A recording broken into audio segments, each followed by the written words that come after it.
Hello மக்களே, welcome to Arun's home kitchen. இன்றைக்கி நம்மளோட கிச்சனில் ஈஸியாக குயிக்காக ஒரு ஸ்நாக்ஸ் ரெசிபி பார்த்துடலாம்.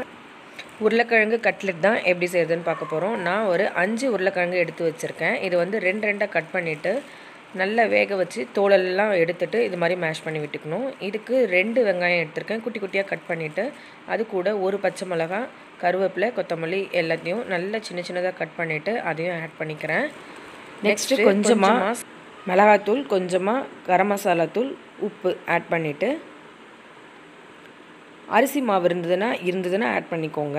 ஒரு ஸ்பூன் அரிசி மாவு, கொஞ்சமாக இஞ்சி பூண்டு பேஸ்ட்டு எல்லாத்தையும் ஆட் பண்ணிவிட்டு இது மாதிரி நல்லா நம்ம இந்த ஷேப்புக்கு நம்ம உருட்டி வச்சுக்கணும். ஒரு பவுலில் கார்ன்ஃப்ளவர் மாவு போட்டு தண்ணி போட்டு நல்லா இது மாதிரி கரைச்சி வச்சுக்கணும். இப்போ பிரெட் க்ரம்ஸில் நம்ம இது மாதிரி 2 பக்கமும் நல்லா அது ஒட்டுற அளவுக்கு நல்லா ஆட் பண்ணிவிட்டு காய வச்சுருக்க எண்ணெயில் இதை ஆட் பண்ணிக்கலாம். ஒரு 5 மினிட்ஸ் சிம்மிலே இருக்கட்டும். நல்ல ஒரு கோல்டன் கலரில் வந்ததுக்கப்புறமா நம்ம திருப்பி போட்டுட்டு ஒரு 5 மினிட்ஸ் விட்டதுக்கப்புறமா சூப்பராக ரெடி ஆகிடும். அவ்வளோதான், உருளைக்கிழங்கு கட்லெட் சூப்பராக ரெடி ஆகிடுச்சு. கண்டிப்பாக ட்ரை பண்ணிவிட்டு எப்படி வந்துச்சுன்னு கமெண்ட்டில் சொல்லுங்கள். அப்படியே நம்மளுடைய அருண்ஸ் ஹோம் கிச்சன் சேனலை சப்ஸ்கிரைப் பண்ணிவிடுங்க.